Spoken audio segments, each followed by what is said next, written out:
Bismillahirrahmanirrahim. Assalamualaikum warahmatullahi wabarakatuh. Alhamdulillahirabbil alamin.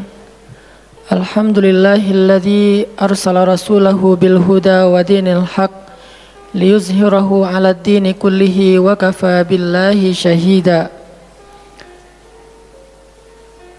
Asyhadu an la ilaha illallah wahdahu la syarikalah wa asyhadu anna Muhammadan abduhu wa rasuluhu la nabiyya ba'dah. Allahumma salli wa sallim wa barik ala sayyidina wa habibina wa nabiyyina Muhammad wa ala alihi wa sahbihi wa man tabi'ahu ila yaumiddin. Nahmadullaha ta'ala wa nashkuruhu la in syakartum la azidannakum wa la in kafartum inna azabi lasyadid. Qala Allah ta'ala fil Qur'anil Karim, a'udzu billahi minasy syaithanir rajim. Bismillahirrahmanirrahim. Wal 'asr innal insana lafi khusr illa alladhina amanu wa 'amilus shalihat wa tawasaw bil haqq wa tawasaw bis sabr. Wa qala ta'ala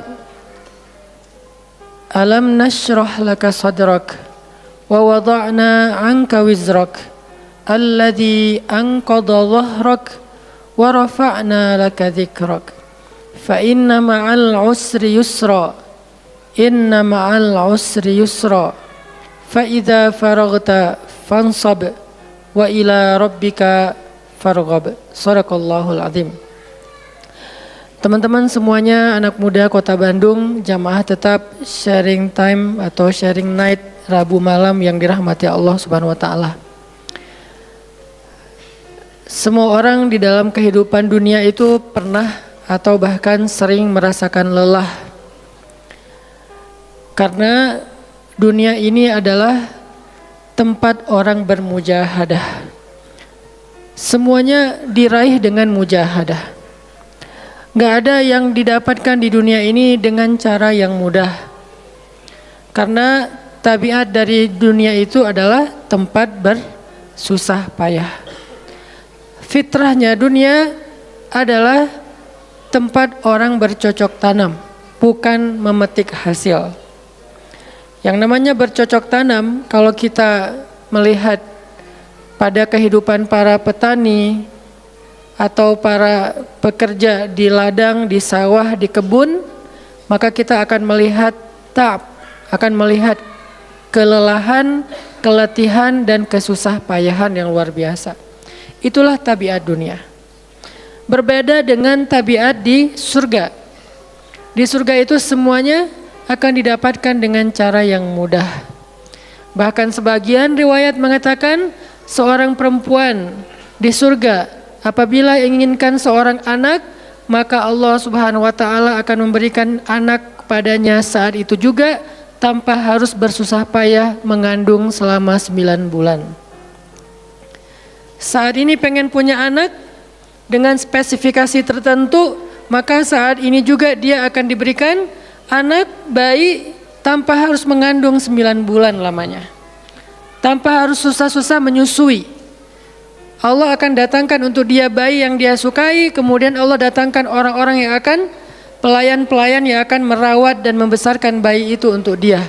Karena di sana dia adalah seorang ratu yang tidak perlu lagi bersusah payah. Di surga itu ketika seseorang menginginkan makanan, maka Allah Subhanahu wa taala mendatangkan untuknya makanan dengan cara yang sangat mudah. Bahkan ketika dia menginginkan buah-buahan, maka pohon itu akan menunduk untuknya sehingga dia bisa memetik buahnya tanpa harus bangun dari tempat duduknya jika dia menginginkan itu. Tetapi kalau dia menginginkan sesuatu yang lebih, misalnya dia ingin berjalan-jalan di kebun-kebun di antara banyak kebun surga, lalu dia ingin merasakan memetik pohon sendiri sambil membawa keranjang-keranjang yang indah, maka Allah juga akan memperkenankan keinginannya. Kaifa yasha, sebagaimana yang dia inginkan. Berbeda dengan dunia. Di dunia, apapun yang kita inginkan itu harus melalui mujahadah, melalui ikhtiar. Bahkan ketika kita ingin menjadi orang yang sekedar tidur-tiduran pun, Allah Subhanahu wa taala mentakdirkan tidur pun lelah. Tidur aja capek. Duduk capek. Ada orang yang duduknya capek akhirnya dia berdiri. Ya. Ada orang yang capek berdiri akhirnya pengen duduk. Kapan duduknya capek pengen berdiri? Salah satu yang sering saya alamin itu kalau lagi naik pesawat. Apalagi pesawat penerbangan 9 jam, 10 jam itu pasti capek banget duduknya tuh. Sehingga kita menginginkan seandainya ada uang kita pengen duduk di kelas bisnis. Tapi karena nggak mampu membeli tiket yang 3 kali lipat lebih mahal di kelas bisnis, ya nggak apa-apa lah di kelas yang biasa ekonomi. Tapi ketika lelah 4 jam, 5 jam pesawat berjalan itu udah luar biasa lelahnya, akhirnya berdiri mondar-mandir di antara lorong pesawat. Artinya duduk aja capek. Nggak ngapa-ngapain, suruh duduk doang. Nggak seperti orang dulu yang berangkat haji atau umroh, naik kapal, lewat darat, pas sampai di laut naik kapal dengan ontanya, dengan kudanya. Orang dulu mencari ilmu itu dengan mujahadah yang luar biasa. Dengan naik onta berminggu-minggu, ini naik pesawat cuman 9 jam, capek. Yang nggak ada guncangan, biasanya guncangannya cuman pas di awal sama pas mau landing doang.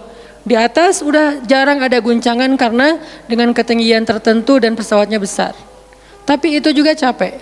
Naik kereta coba. Dari Jawa ke Bandung misalnya. Sebutlah dari Semarang, dari Malang, dari Surabaya naik kereta 10 jam. Itu aja capek. Nggak usah jauh-jauh, Bandung Jakarta aja 3 jam setengah. Itu pun capek. Atau kita naik mobil, nggak perlu nyetir. Pakai online, duduk aja di belakang atau di sebelahnya si driver, perjalanan setengah jam dari tempat kerja kita ke rumah atau dari rumah ke tempat kerja, ke kampus, ke sekolah gitu. Itu aja capek. Artinya dunia itu emang kayak gitu tabiatnya teman-teman. Tabiat dari dunia itu adalah lelah. Sehingga kalau ada orang yang menghindari capek dengan tidak ngapa-ngapain, itu hal yang agak klise dan naif. Bagaimana dia bisa menghindari lelah? Bagaimana dia bisa menghindari ta'ab? Bagaimana dia bisa menghindari bosan? Bagaimana dia bisa menghindari dalam keadaan susah payah? Sedangkan dia masih berada di sebuah tempat, bumi, dunia yang tabiatnya memang tempat bersusah payah dan lelah. Satu-satunya cara menghindari lelah yang tidak perlu lagi bersusah payah itu hanyalah masuk surga. Tetapi kan itu tidak terjadi sekarang, kita harus meninggal dulu dan kita belum mau. Ada yang mau meninggal masuk surga sekarang? Kalau dijamin sih insya Allah ya, masalahnya nggak ada jaminan. Kalau para sahabat enak, mereka dapat jaminan. Surga Bilal, sebelum Bilal meninggal, Rasulullah udah bilang, Bima sabaktani ilal jannah ya Bilal. Dengan apa kamu mendahului aku ke surga wahai Bilal? Dengan wudu dan sholat syukur wudu. Begitu juga nanti ada sahabat lain yang dijamin masuk surga bighairi hisab wala azab. Salah satunya adalah Ukasyah. Kalau kita tidak ada jaminan apapun di akhirat kecuali berikhtiar dan bermujahadah untuk bisa mendapatkan kebaikan sebanyak mungkin di sisi Allah. Sehingga alangkah naifnya seseorang yang menghindar dari ta'ab wal ham wal gham. Dia berusaha menghindar dari lelah, menghindar dari susah payahnya kehidupan, menghindar dari beban-beban hidup. Itu nggak bisa dilakukan karena kita masih berada di dunia. Yang perlu kita sekarang coba pilih adalah kita mau lelah untuk hal yang sia-sia? Apakah kita mau lelah untuk hanya bersenda gurau? Apakah kita mau lelah hanya untuk hal yang tidak ngapa-ngapain? Atau justru lelah kita itu untuk sesuatu yang mudah-mudahan beribadah kepada Allah? Makanya disebut dengan lelahnya menjadi lillah. Karena dua-duanya lelah. Ada orang yang pergi ke masjid lelah, capek pergi ke masjid. Tapi ada juga orang yang berbuat dosa, itu juga lelah. Memangnya kalau kita beribadah lelah terus berbuat dosa nggak lelah? Banyak orang yang berbuat dosa lelah dan kita pernah merasakan kehidupan seperti itu. Sehari, 2 hari, sebulan, setahun, 2 tahun, sampai kita benar-benar merasakan lelah banget dengan dosa. Di malam hari berbuat dosa, lelah, akhirnya tidur sepanjang siang. Di siang hari berbuat dosa, lelah, akhirnya tidur sepanjang malam. Lelah sama lelahnya. Antara orang yang beribadah dengan orang yang bermaksiat itu sama lelahnya. Bedanya apa? Yang satu, lelahnya akan diganjar, dibalas oleh Allah dengan kebaikan dunia dan akhirat. Yang satu lagi, lelahnya hanya akan disudahi dengan penyesalan. Sama-sama lelah. Bedanya, lelah yang pertama mungkin baru dirasakan hasilnya setelah itu. Lelah yang kedua seolah-olah bisa langsung dirasakan kesenangannya, tetapi kesudahannya adalah penyesalan. Makanya pada malam ini kita ingin merenungkan beberapa nasihat baik dari Al-Quran maupun hadis tentang bagaimana kita menjadi orang yang setiap hari tetap lelah, tetap banyak beban, tetapi beban itu mudah-mudahan menjadikan kita mendapatkan banyak kebaikan di sisi Allah. Makanya Nabi SAW bersabda dalam hadis riwayat Bukhari dan Muslim, "An-nasu ka'ibili mi'ah, la takadu tajidu fiha rahilatan." Manusia itu seperti 100 ekor onta. Manusia ka'ibili mi'ah, seperti 100 ekor onta. Yang harganya murah 50 juta, yang hidupnya untuk disembelih pada akhirnya nahar, disembelih. Onta itu kan kalau disembelih sambil dia berdiri ya. Kalau ayam, bebek disembelih sambil dipegangin atau diangkat. Kalau kambing dan sapi dibaringkan. Kalau onta disembelih itu sambil diberdirikan. Dia berdiri langsung disembelih. Itu onta. Artinya manusia ka'ibili mi'ah. Nabi itu menggambarkan onta karena onta ini punya banyak macam. Mungkin di Arab nggak ada ayam yang bermacam-macam. Akhirnya pakai bahasanya onta. Kalau di kita mungkin ada ayam potong, ada ayam kampung, dan segala macam, ada ayam jago. Kalau bebek ada mentok, ada apa? Bebek yang biasa, macam-macam kan. Di Arab mungkin nggak terlalu banyak variannya dan nggak terlalu akrab dengan kehidupan sehari-hari mereka. Yang akrab itu kambing, kuda, keledai, onta. Akhirnya Nabi mengatakan, "An-nasu ka'ibili mi'ah." Nabi seolah-olah mengambil sebuah perumpamaan. Dan perumpamaan ini bisa kita ganti dengan culture yang berbeda di setiap negara. Tetapi perumpamaan yang paling baik itu adalah onta. An-nasu ka'ibili mi'ah. Manusia itu seperti 100 ekor onta ibil. Onta potong. Yang hidupnya hanya untuk disembelih oleh tuannya, kemudian dagingnya dimakan atau dijual. Kenapa bisa begitu murahnya? Cuma 50 juta, 40 juta dan berakhir dengan disembelih? Karena onta ini hidupnya tidak istimewa. Dia hidup hanya untuk makan, minum, tidur dan berkembang biak. Cuman itu misi dari kehidupan dia. Makan, minum, tidur, berkembang biak. Udah itu doang. Setiap hari kerjanya makan aja. Lihat hewan ternak ngapain? Merumput aja setiap hari. Nggak ada hewan ternak yang tiba-tiba dia lagi ngapain? Lagi sholat. Nggak ada. Hewan ternak misalnya lagi ngebantuin tetangga. Nggak ada. Hewan ternak lagi menjenguk yang sakit. Nggak ada. Hewan ternak yang lagi menyelesaikan hajat saudaranya. Hewan ternak yang lagi dengerin curhat. Nggak ada. Kenapa? Karena tugas misi kehidupan mereka itu cuma diciptakan untuk makan, minum, tidur, berkembang biak, udah. Ini namanya kalau di antara onta namanya ibil. Yang hidupnya itu sesederhana itu. Nggak ada yang rumit, nggak ada yang terlalu berlebihan. Dan an-nasu, manusia secara umum mirip dengan ibil. An-nasu ka'ibili mi'ah. Jadi kalau kita bandingkan dari 100 orang itu hampir semuanya seperti ibil. Misi hidupnya itu hanya untuk dirinya. Gimana caranya biar bisa makan, gimana caranya biar bisa istirahat dengan nyenyak tidur, gimana caranya biar punya keluarga, berkembang biak, punya keturunan, dan kemudian dengan keluarganya dia punya family time. Kapan liburan, makan di rumah, jalan segala macam. Cuman itu misi dari kehidupannya. Sehingga Nabi menyebut mereka yang misi kehidupannya hanya dirinya dan keluarganya, ka'ibili mi'ah, seperti 100 ekor onta. Kurang istimewa. Orang yang hidupnya hanya untuk dirinya dan keluarganya itu kurang istimewa. Sehingga disebut dengan ibili mi'ah, 100 ekor onta. Tapi enggak hina, tidak rendah, tidak mungkin melenceng, sesat segala macam, enggak. Dia tetap tidak haram, tidak najis. Nabi tidak mengumpamakan manusia seperti seekor anjing, seperti seekor babi, enggak. Karena itu najis, haram dan seterusnya. Onta, makhluk yang hewan yang baik, cuman tidak istimewa. Di sini tidak ada judgement. Nabi itu orang yang nggak suka menjudge.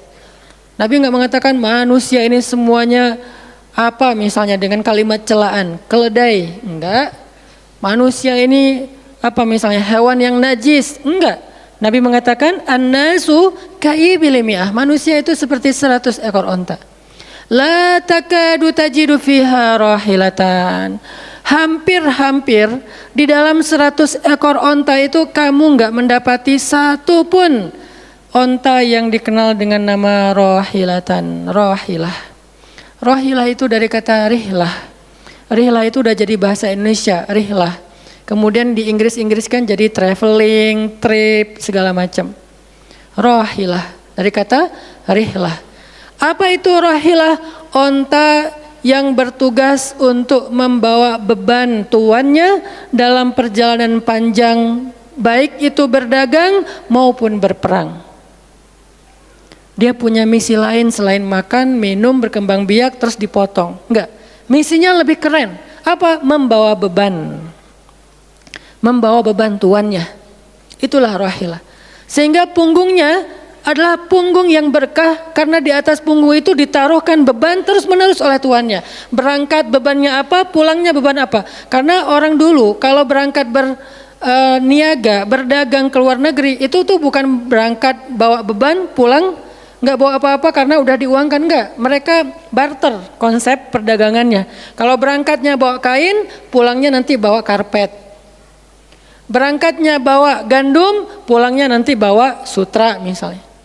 Tetap aja ada beban karena mereka berangkat jual misalnya ke Syam, dari Mekah ke Damaskus.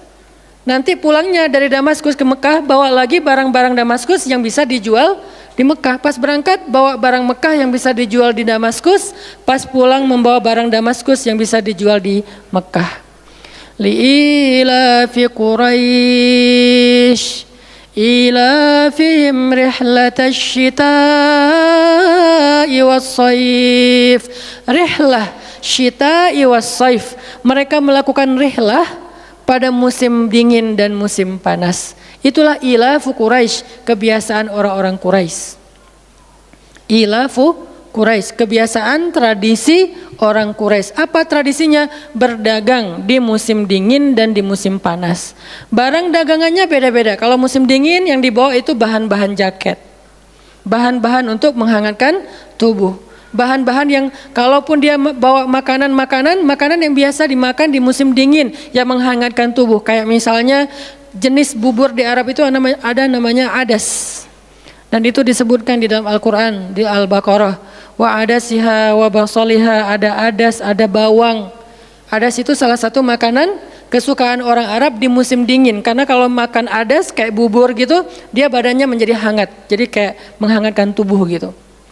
Artinya syita'i was-saif, di musim dingin dan di musim panas, dua-duanya ada barang yang didagangkan. Dan itu adalah ilafu Quraisy, kebiasaan tradisi orang-orang Quraisy.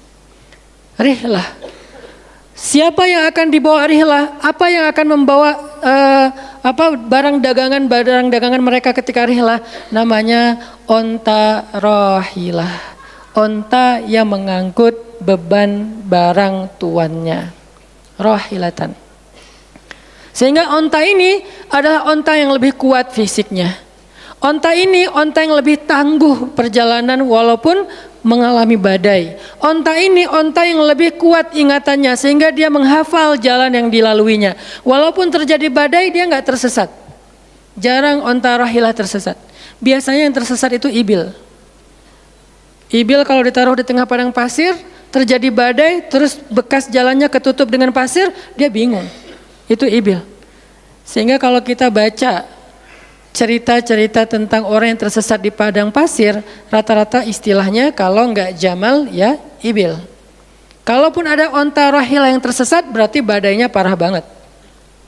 Kalau ada hadis onta rohilah tersesat, berarti badainya parah banget. Artinya rohilah ini ingatannya kuat. Dia kalau lewat satu jalan, setahun kemudian lewat lagi dia masih hafal. Itu rohilatan. Dalam teknologi sekarang kita nyebutnya dengan map. Ada banyak platform aplikasi map digital yang membuat kita bisa menghafal jalan. Dan diupdate terus, jalan ini sekarang macet segala macam. Rohilatan punya kemampuan membaca jalan walaupun mungkin berbeda dengan teknologi sekarang. Itu namanya rohilatan. Ini kata Nabi, la takadu tajidu fiha rohilatan. Manusia itu seperti 100 ekor onta. Dan di antara 100 ekor onta itu atau 100 orang itu, hampir kamu tidak mendapati satupun yang bernama rohilatan, yang mampu mengangkat beban lebih. Sehingga di sini Nabi SAW seolah-olah mengajarkan kita, memotivasi kita agar belajar menjadi rohilah. Manusia itu baru istimewa kalau dia menjadi rohilah, kalau dia mengangkut banyak beban, kalau dia menjadi orang yang paling banyak bermanfaat untuk orang lain. Makanya muncullah hadis, khairun nas anfa'uhum linnas, inna ahabban nasi ilallah anfa'uhum linnas. Dua riwayat hadis yang berbeda. Sebaik-baik manusia, kalau dalam analogi yang pertama, sebaik-baik onta adalah rohilatan. Bukan ibil, bukan nakoh, bukan jamal. Sebaik-baik onta rohilatan. Kenapa kok rohilatan? Karena dia yang paling bermanfaat, soalnya dia yang paling banyak mengangkut beban. Sehingga dengan analogi tentang onta rohilah, kita menerjemahkan hadis khairun nas, sebaik-baik manusia dengan istilah khair. Arti khair itu memberi lebih, arti khair itu bermanfaat. Khairun nas anfa'uhum linnas, sebaik-baik manusia yang paling bermanfaat untuk orang lain.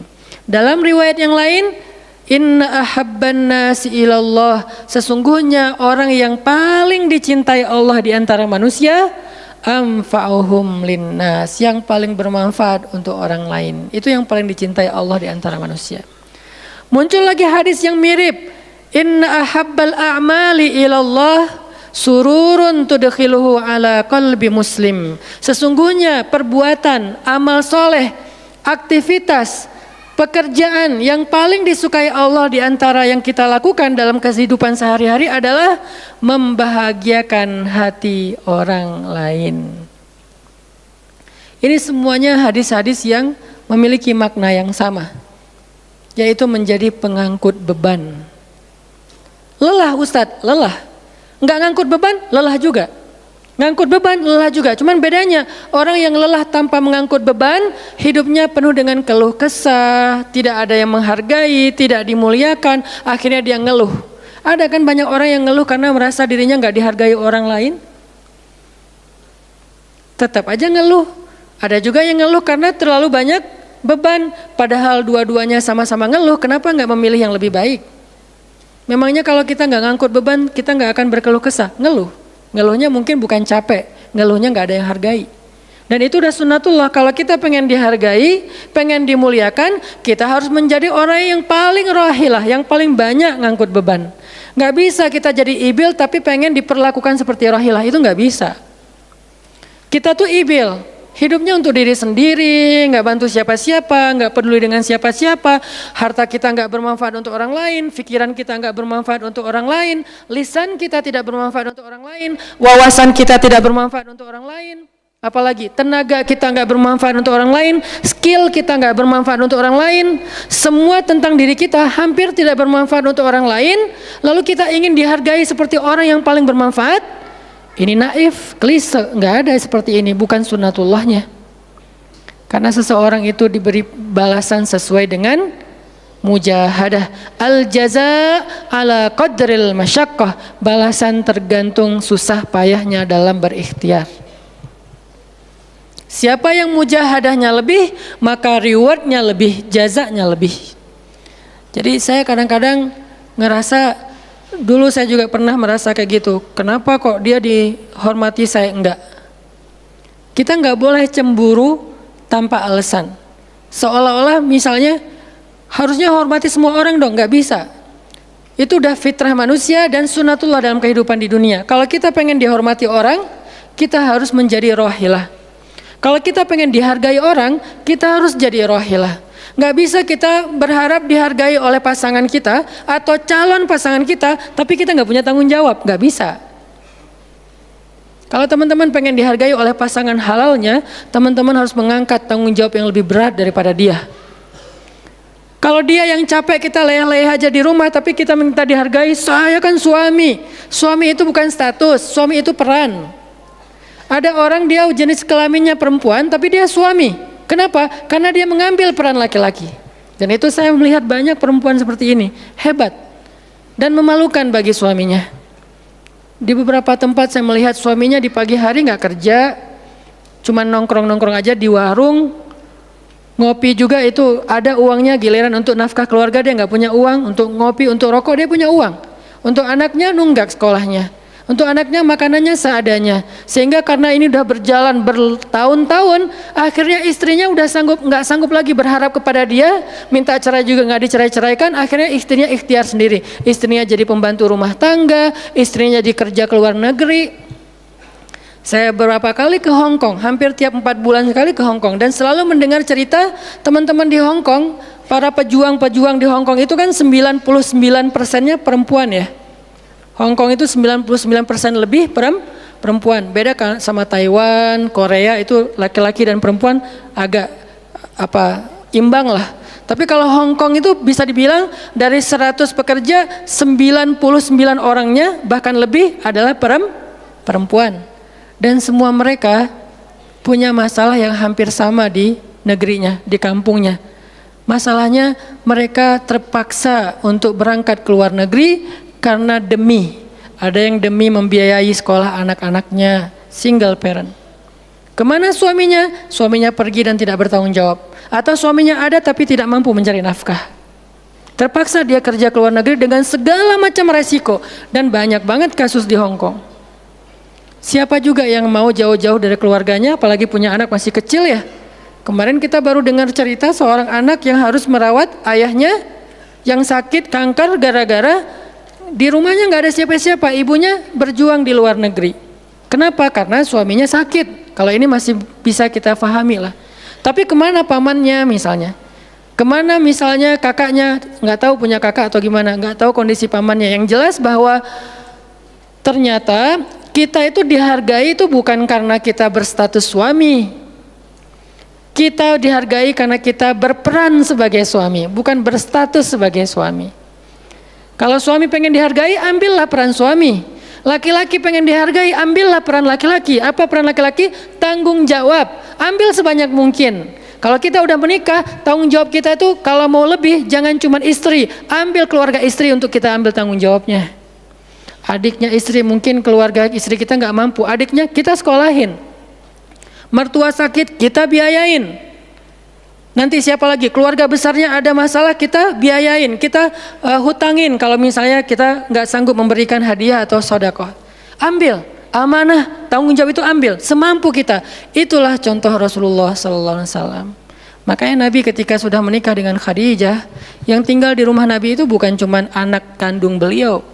Ada anak angkatnya Zaid bin Harithah, ada sepupunya Ali bin Abi Thalib, ada banyak lagi keluarga besar Khadijah yang tinggal bersama Nabi. Sehingga rumah Nabi itu adalah rumah yang banyak sekali orang-orang yang ditampung oleh beliau. Itu yang disebut dengan anfa'uhum linnas, ambil tanggung jawab yang besar. Sehingga Khadijah tuh respect banget sama sosok Nabi Muhammad. Bahkan sebelum Nabi dapat wahyu, sehingga gak disebut Nabi, respect sama sosok seorang Muhammad. Apalagi setelah beliau dapat wahyu, beban beliau bukan lagi keluarganya sekarang, beban beliau adalah umatnya. Yang diurus oleh Nabi bukan lagi keluarga sekarang setelah dapat wahyu, umat. Dan umat di sini lintas nasionalisme. Ada yang datang dari Persia, namanya Salman Al-Farisi. Ada yang datang dari Romawi, namanya Suhaib Ar-Rumi. Ada banyak sahabat-sahabat yang lintas kabilah, bukan hanya orang Quraisy. Ada yang datang dari Yaman, termasuk Sumayyah dengan Yasir, keluarga yang pertama syahid dalam Islam. Ini dari Yaman. Kemudian pindah lagi ke Madinah yang bukan orang-orang Quraisy. Di sana ada Bani Mudhar dari kabilah Aus dan Khazraj, nanti berkembang lagi sampai ke Asia, Eropa dan seterusnya. Inilah bebannya Rasulullah sallallahu alaihi wasallam. Sehingga Allah menyebutnya dengan istilah rahmatan lil alamin. Rahmah. Tahu arti rahmah? Rahmah itu kasih sayang. Maksud kasih sayang memberi sayang. Kasih sayang, bukan minta disayangi. Jadi kalau kita mau berkasih sayang, ya kasih sayangnya, jangan sayangi saya dong. Itu bukan kasih sayang, namanya terima sayang.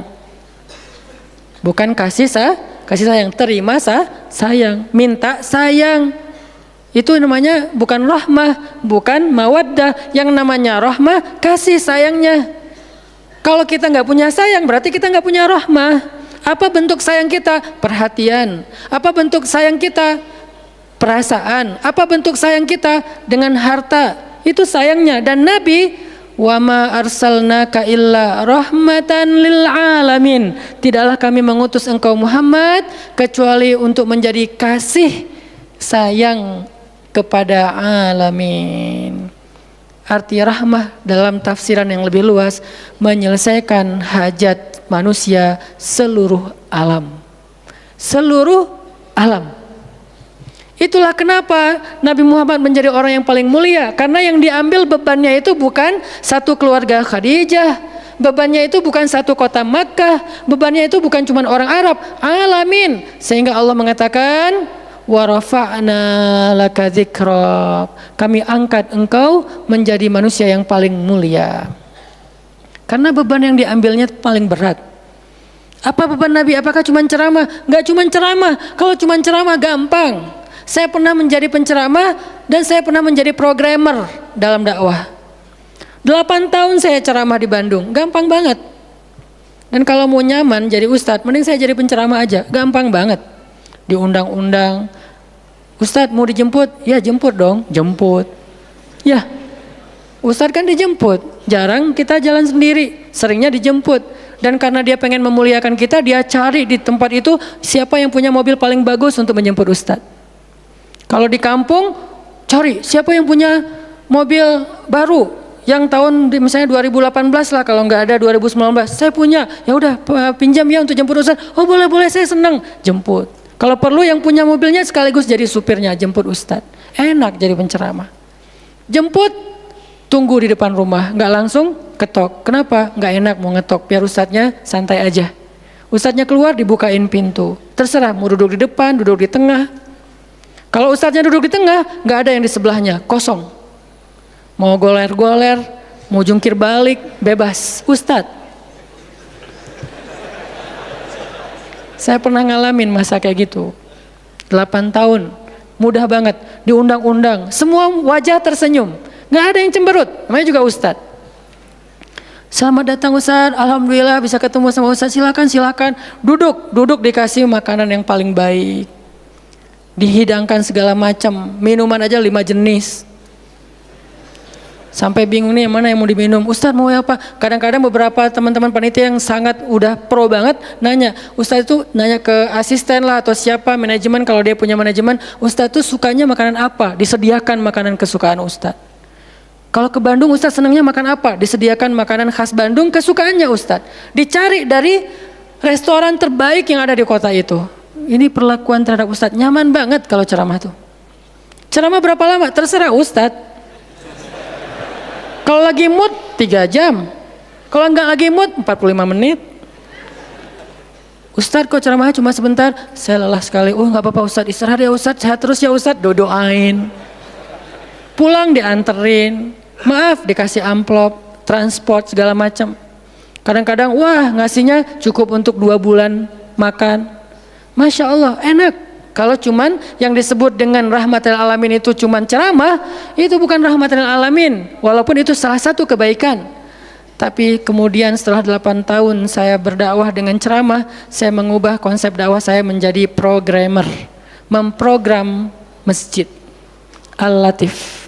Saya ngomong dengan Pak Iman beri saya kesempatan memprogram Al-Latif, bikin gerakan, bikin dakwah. Bukan masjid yang memprogram, kemudian ustadz mengisi, itu salah. Menurut saya, Keliru kalau masjid membuat program, ustadz cuma mengisi program itu. Keliru. Ustadz yang program, masjid fasilitasi, nanti insya Allah akan berkah. Alhamdulillah Pak Iman Ketua DKM Al-Latif sepakat. Ya udah Ustadz silakan, mangga dikasih waktu 2 tahun. Kalau nggak ada perubahan diambil alih. Dalam 2 tahun kita coba program dari awal. Bikin gerakan anak muda, pemuda hijrah lahir waktu itu. Mulai programming, gimana caranya biar masjid rame. Dari yang cuma 20 orang kajian setiap Rabu malam, dari dulu udah Rabu malam. Yang hadir berapa orang? 20 orang. Kalau Persib lagi main, libur. Semua pada nonton.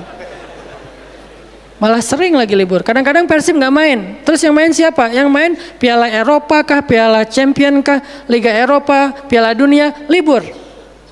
Akhirnya berkembang pelan-pelan jadi setengah masjid, satu masjid, membludak keluar masjid sampai ke Jalan Cendana. Akhirnya pindahlah ke masjid ini. Kenapa? Karena udah nggak nampung, nggak enak juga dengan tetangga, karena parkirnya kemana-mana. Kan kita pindah ke sini karena Al-Latif nggak nampung. Nah, ketika dakwah berubah menjadi programmer, bebannya beda. Udah nggak kayak dulu, enggak, beda. Pergi taklim, pergi sendiri. Bahkan berkorban dengan harta sendiri, bareng-bareng dengan teman-teman. Semuanya lelah, kita meeting sampai tengah malam. Emangnya gampang membuat tren hijrah?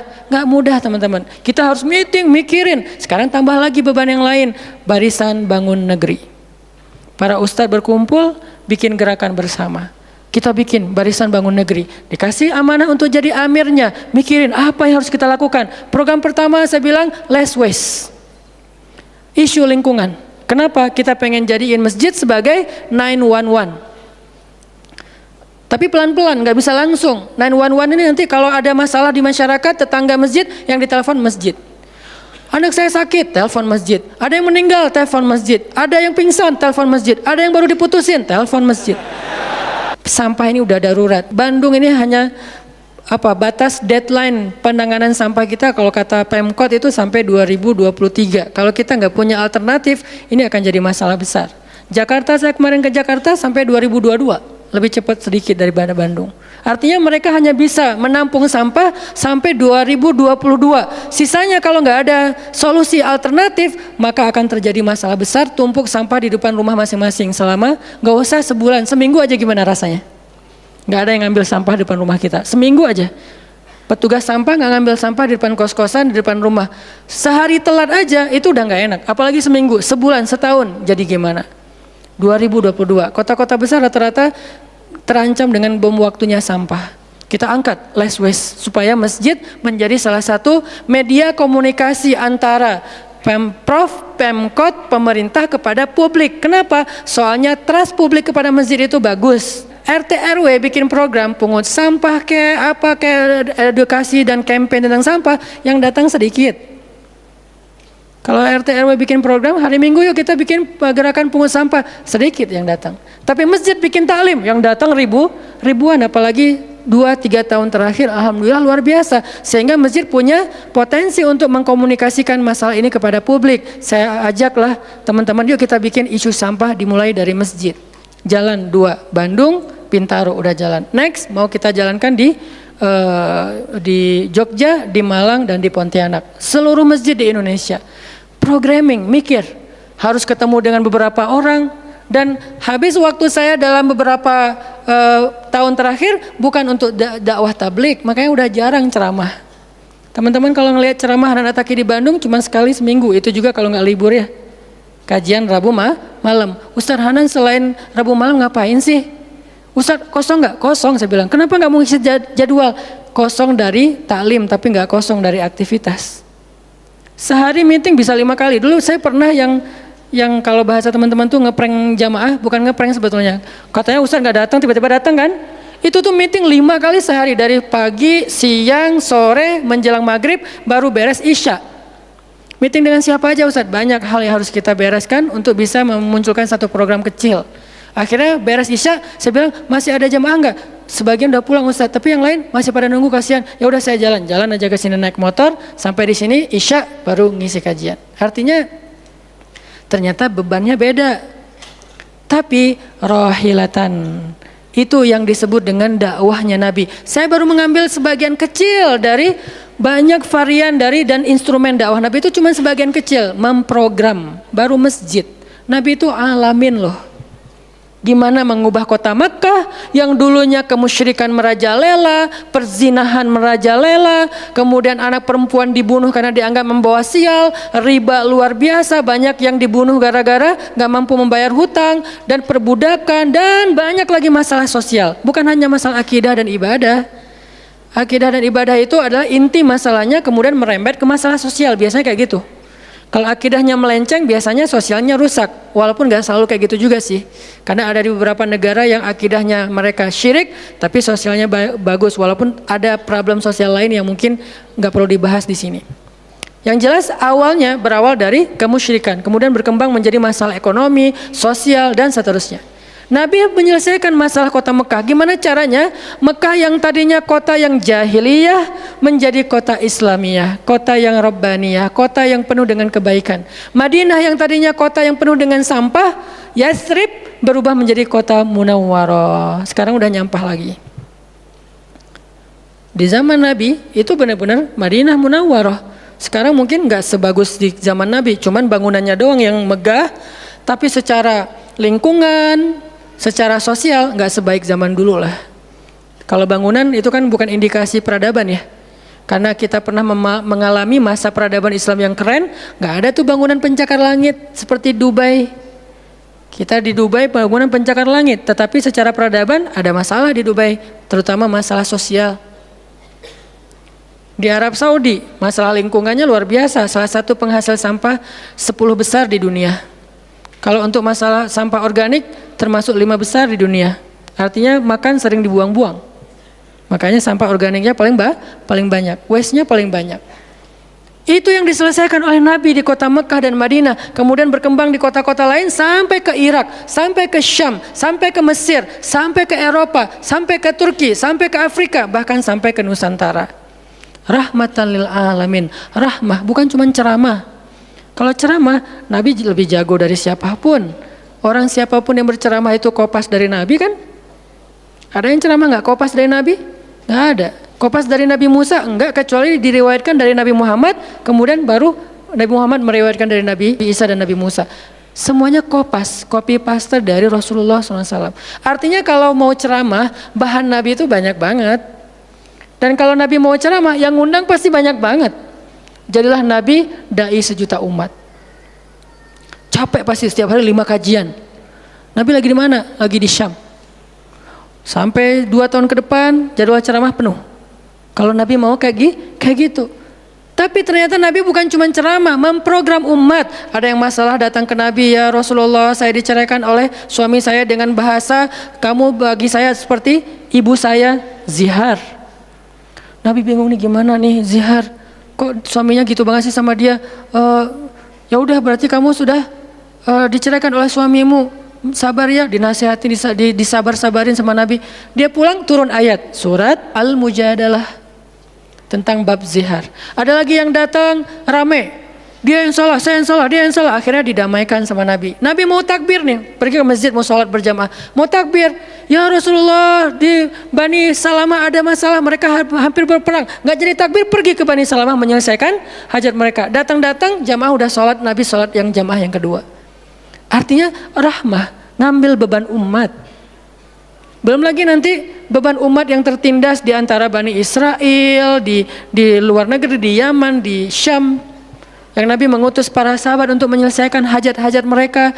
Makanya Nabi mengatakan, siapa yang datang kepada saudaranya untuk menghilangkan masalahnya, maka Allah akan menghilangkan masalah orang ini nanti di akhirat. Makanya beban Nabi itu berat banget teman-teman. Kalau kita baca sirah Nabi, luar biasa, Nabi itu lelah banget. Sampai para sahabat meriwayatkan Nabi itu dulu sebelum dapat wahyu, beliau seger gitu. Setelah dapat wahyu tetap ganteng, tetap keren, karena memang aslinya udah dari sononya keren ya. Cuman udah ada guratan lelahnya tuh terasa di wajah beliau. Lelah banget. Sampai Nabi itu pernah sampai Allah bilang gini, "Fala'allaka bakhi'un nafsaka 'ala atharihim." Hampir saja engkau mencelakai dirimu gara-gara mereka. Apa maksudnya? Kok Nabi hampir mencelakai dirinya gara-gara mereka, itu maksudnya apa? Saking terbebannya Nabi dengan kondisi umat, hampir-hampir Nabi itu sakit keras, hampir-hampir Nabi itu binasa, celaka, meninggal demi mikirin nasib umat. Kayak gitu banget coba. Itu namanya rohilatan. Kita belum sanggup untuk memikul beban umat sedunia. Makanya minimal kalau kita nggak ngambil beban umat sedunia dengan tangan kita, minimal dengan pikiran kita aja. Kita mikir nggak sih nasib Palestina? Atau kita masih nganggap bahwa itu beda negara? Kalau beda negara, oke. Apakah kita memikirkan mereka karena kemanusiaan? Masa kita mau bilang mereka bukan manusia? Kan sama-sama manusia. Harusnya kita merasakan apa yang dia rasakan karena kita sama-sama manusia, punya perasaan yang sama. Kalau kehilangan akan sedih, kalau melihat kezoliman juga nggak akan kuat, kalau dizolimi juga akan sakit. Kita mikir nggak tentang Palestina? Kita mikir nggak nasib Suriah? Kita mikir nggak nasib Rohingya? Kita mikir nggak nasib Yaman? Apakah gara-gara kita mikir tentang mereka lantas kita jadi radikal dan teroris? Sejak kapan kita memikirkan nasib orang yang tertindas tiba-tiba jadi radikal? Apakah orang yang tidak memikirkan orang lain hanya dirinya sendiri berarti orang yang baik? Justru makin banyak kita mikirin nasib mereka, kita makin rohilatan walaupun belum sanggup menyelesaikan hajat mereka, mikir doang. Dengan kita lihat postingan yang terakhir di Idlib, bagaimana anak bayi kehilangan kakinya gara-gara kena bom dari tentara Rusia. Kita belum sanggup ngasih solusi sebagai pribadi maupun sebagai bangsa, belum sanggup. Pertama jaraknya jauh, kedua memang kita juga belum punya kemampuan untuk itu. Tapi kita berharap suatu saat Indonesia ini harus sanggup menyelesaikan masalah dunia. Kenapa? Kita ini punya potensi peradaban, bangsa yang besar. Masa kita mau jadi kerdil terus ngikutin bangsa lain? Kita ini bangsa besar, umat Islam terbesar di dunia. Dan orang Indonesia itu pinter-pinter, profesornya banyak, saintisnya banyak, orang kayanya banyak, keren Indonesia nih. Kenapa Indonesia yang keren kayak gini cuma ngurus diri sendiri aja nggak bisa? Harusnya ngurus dunia bukan ngurus diri sendiri. Itulah Islam yang sebenarnya. Kita ngurus Rohingya, gimana caranya Rohingya punya tempat tinggal? Kita urus Suriah, kita urus Palestina. Lalu apakah kita memikirkan tetangga kita? Teman-teman lihat deh, salah satu yang mungkin proyek kecil lah. Ini yang karena yang saya tahu, karena istri sendiri yang ngerjain. Lihat rumah teduh Sahabat Iin. Setiap harinya ada yang meninggal dengan kanker ovarium yang gede banget, ada yang kanker yang dulu yang saya bawa Ustaz Abdul Samad keliling di Bandung tuh, seorang anak muda yang udah meninggal, seminggu setelah Ustaz Abdul Samad mengunjungi dia, Rian namanya, meninggal dunia. Alhamdulillah dia sempat ketemu dengan Ustaz Abdul Samad, sempat dinasehati, mudah-mudahan di akhir hayatnya dia setelah dapat nasihat dari UAS, dia jadi sabar, jadi balik lagi ke Allah sehingga husnul khatimah. Datang kita ketemu dengan Rian, habis ininya. Gara-gara apa? Gara-gara pernah kecelakaan di laut, terus jadi kayak kanker kulit, luar biasa. Itu parah banget. Dan itu nggak satu kasus, banyak. Di Jawa Barat aja udah banyak banget, apalagi Indonesia. Apakah kita mau mengambil beban itu? Atau kita bahkan melihat juga nggak mau, karena ngerasa nggak kuat, nggak berani. Terus kapan kita kuatnya? Kalau kita nggak kuat, namanya bukan rohilah. Yang namanya rohilah itu harus kuat. Dikuat-kuatin kalaupun nggak kuat. Sudah seberat apa beban yang kita ambil selain, dan itu nggak bisa bahasanya diambil sebagian dibuang sebagian yang lain, enggak. Minimal kalau yang di dekat kita mengambil bebannya sampai menyelesaikan hajatnya dengan harta, mungkin dengan skill, dengan network, dengan minimal dengan sosial media kita repost, ya ada yang bisa bantu ini, enggak. Kalau yang di luar negeri karena kita nggak sanggup menyelesaikan, minimal dengan pikiran dan doa, kasihan ya mereka, doain terus karena doa kita itu ngaruh. Jangan berpikir mendoakan mereka itu nggak ngaruh itu. Mempercepat datangnya pertolongan Allah. Minimal dengan doa kita, Allah kuatkan hati mereka. Minimal. Dengan doa kita, Allah kuatkan hati saudara kita di Yaman, yang kelaparan di Syam, di Palestina, di Rohingya, di Turkistan, yang masih dalam campnya orang-orang komunis. Minimal doa kita menguatkan hati mereka. Kan berarti membantu. Ada orang yang ketika dapat musibah, kita datang nggak bisa ngasih solusi, tapi begitu kita nasihati lalu kita doakan, itu udah membantu dia, minimal hatinya jadi lapang. Kemudian kita doakan, dia merasa diperhatikan. Bukankah itu sebuah bantuan? Dan itu rahilah. Semuanya aja yang di luar negeri kita pikirkan, apalagi yang di dalam negeri, semampu kita. Makanya nama barisan kita tuh Barisan Bangun Negeri. Kalau ditanya, apa Ustadz tujuan bikin gerakan Barisan Bangun Negeri? Ya bangun negeri. Masa masih ditanya ya? Karena masih ada yang nanya, ngapain sih tuh ustadz-ustadz ngumpul mau bangun negeri? Itu udah jelas dari namanya juga. Terus santrinya ngapain? Namanya Santri Bangun Negeri. Ustadznya Barisan Bangun Negeri, ada 2 nama. Para guru, saya pelan-pelan pengen ngumpulin para guru-guru yang seleting. Supaya kita barengan, ngumpulin pelan-pelan. Namanya Barisan Bangun Negeri. Nanti teman-teman yang ngikutin para guru, para santri, namanya Santri Bangun Negeri. Jadi kalau ditanya mau ngapain, mau bangun negeri. Programnya apa? Pertama, program isu lingkungan. Nanti naik lagi isu sosial, naik lagi isu healthcare, kemanusiaan, kesehatan, dan seterusnya. Kan itu tugas pemerintah, kita nggak mau menyalahkan siapapun, udah capek berdebat. Tugas kita sekarang, siapa yang pengen jadi rohilah? Itu yang dilakukan para guru kita sekarang teman-teman di Barisan Bangun Negeri. Mikir, kemarin saya 40 jam nggak tidur. Dari Bandung ke Jogja. Di Jogja ada acara, udah beres acara, kita ada meeting yang penting banget, yang bikin saya sesak sampai sekarang. Itu ada diskusi yang saya tidak bisa sampaikan ke publik. Itu diskusi dari jam 11 malam sampai jam setengah 4 subuh. Kenapa diskusinya sampai malam Ustaz? Karena besok kita semuanya udah pada bubar, udah pada pulang masing-masing ke negerinya, sehingga nggak sempat ketemu. Ketemunya kita cuman malam Selasa. Selasa subuh pesawatnya udah mulai ada yang pesawat jam 5, jam 6, jam 7. Jadi malam itu harus kita selesaikan meeting kita. Meeting lah kita sampai jam setengah 4 subuh. Beres meeting langsung ke bandara. Saya dengan salah satu ustadz ke bandara berdua, naik flightnya pas bareng. Belum selesai tadi meetingnya, meeting lagi di pesawat.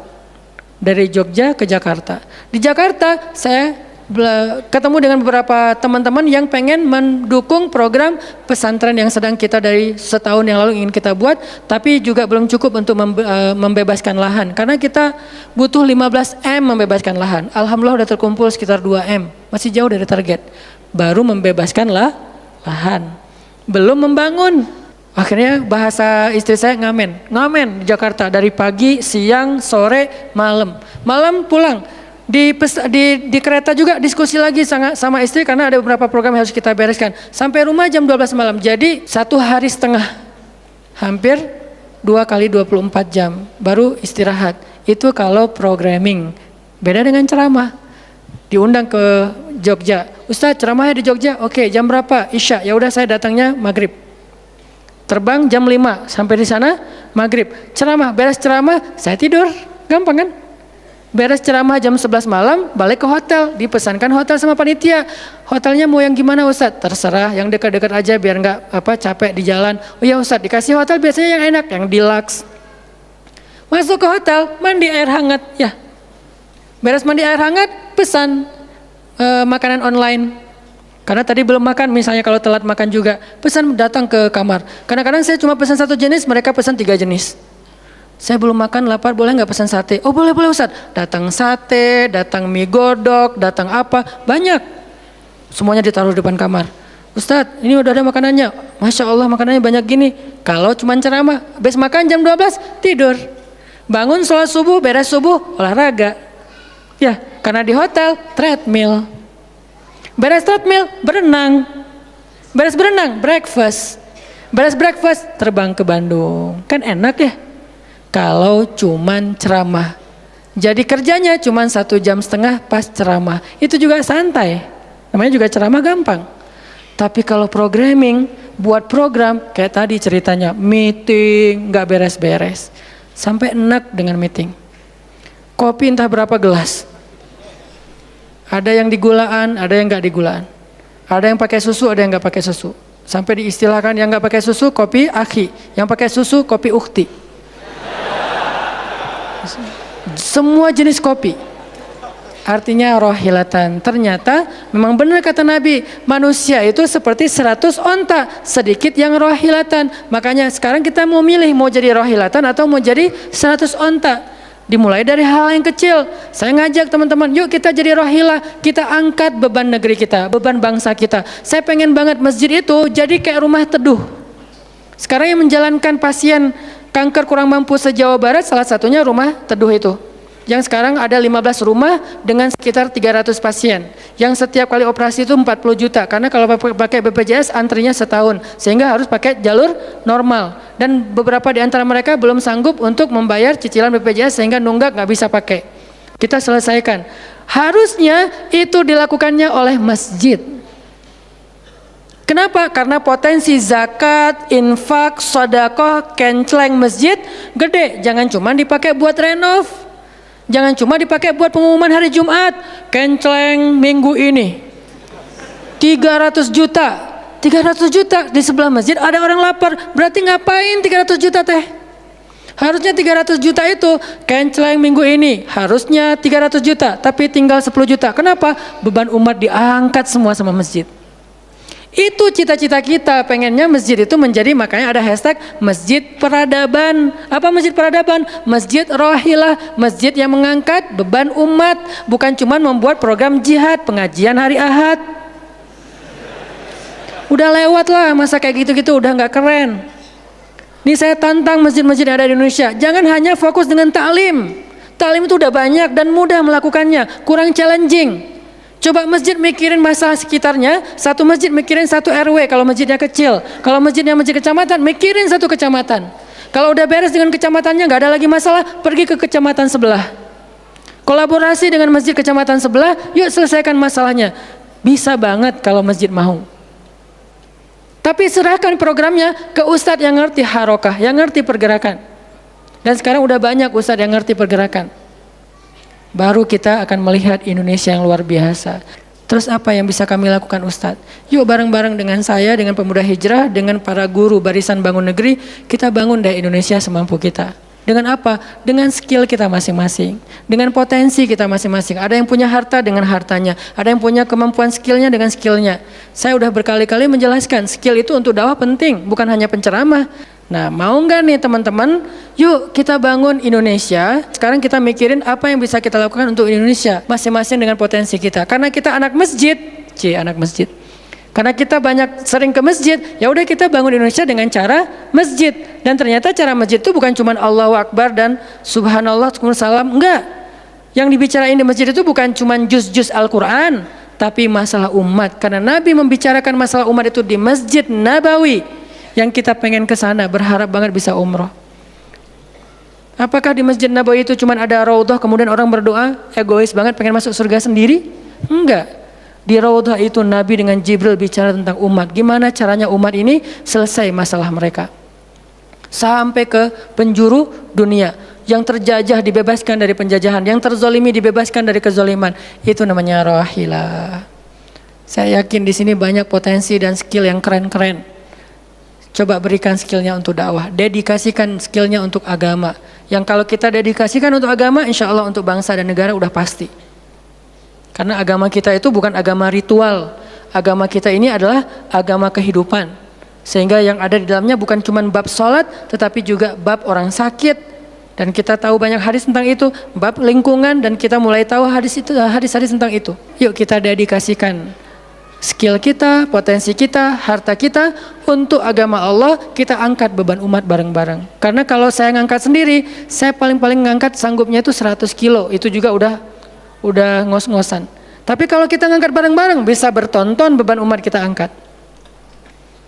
Mudah-mudahan dari kajian mager ini, mudah-mudahan kelak kita bisa menjadi orang yang mudah bergerak, sanggup bergerak, dan geraknya bersama-sama. Barakallahu fikum, billahi taufiq wal hidayah. Allahumma inna nas'aluka ridhaka wal jannah wa na'udzubika min sakhatika wan nar. Allahumma a'inna ala dzikrika wa syukrika wa husna ibadatik. Rabbana habib ilainal iman wa zayyinhu fi qulubina wa karrih ilainal kufra wal fusuqa wal isyan waj'alna minar rasyidin. Rabbana atina min ladunka rahmah wa hayyi' lana min amrina rasyada. وهيئ لنا من أمرنا رشدا وهيئ لنا من أمرنا رشدا واجعل لنا من كل ضيق مخرجا ومن كل هم فرجا ومن كل عسر يسرا ربنا آتنا في الدنيا حسنة وفي الآخرة حسنة وقنا عذاب النار وصلى الله على سيدنا محمد وعلى آله وصحبه أجمعين والحمد لله رب العالمين والسلام عليكم ورحمة الله وبركاته.